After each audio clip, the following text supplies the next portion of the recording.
बातमीपत्राला आता सुरुवात करूयात। शिरूर लोकसभा मतदारसंघातील प्रचारात डमी आणि डॅडीची सध्या चर्चा रंगली आहे।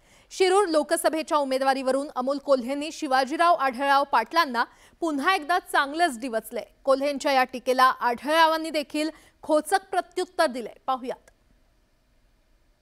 समोरच्या उमेदवार फारसं काही बोलणार नाही, काय बोलायची गरज नाही, कारण उमेदवारच डमी आहे।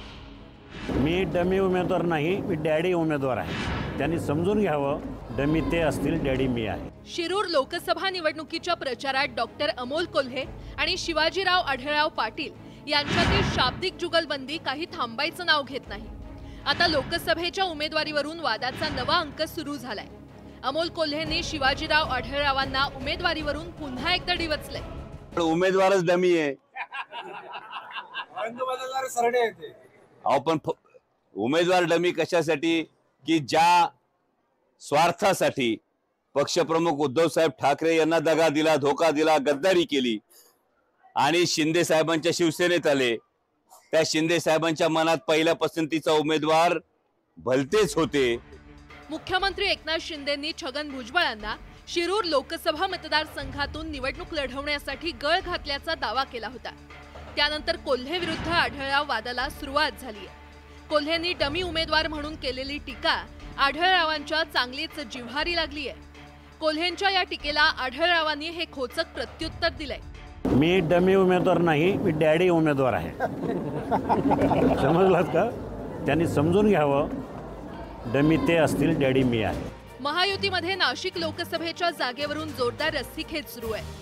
नाशिकच्या जागेचा तिढा सोडवण्यासाठी मुख्यमंत्री शिंदेंनी भुजबळांना शिरूर लोकसभा लढवण्याचा प्रस्ताव दिल्याचं समोर आलंय।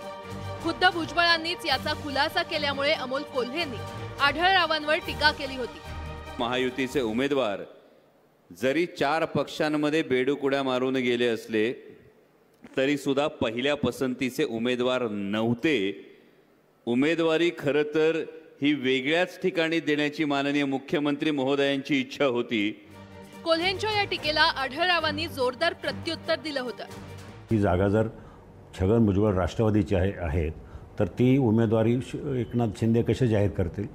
कुठेतरी आपण अज्ञानपणा, बालिशपणा दाखवू नये।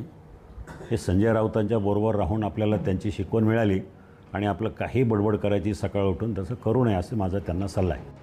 उमेदवारीचा वाद शमण्यापूर्वीच या दोन्ही नेत्यांमध्ये नव्या वादाला तोंड फुटलंय।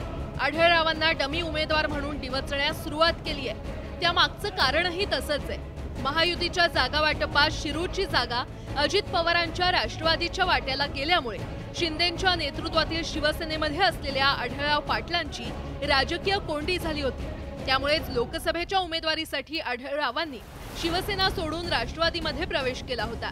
पण आढळराव पाटलांना उमेदवारी जाहीर होण्यापूर्वी राजकीय पडद्यामागे बरंच राजकारण रंगल्याचं भुजबळांच्या दाव्यामुळे उघड झालंय। त्यामुळेच शिरूर लोकसभेच्या प्रचारात डमी विरुद्ध डॅडीच्या नव्या अंकाला सुरुवात झाली आहे। Bureau report, news 18 Lokmat.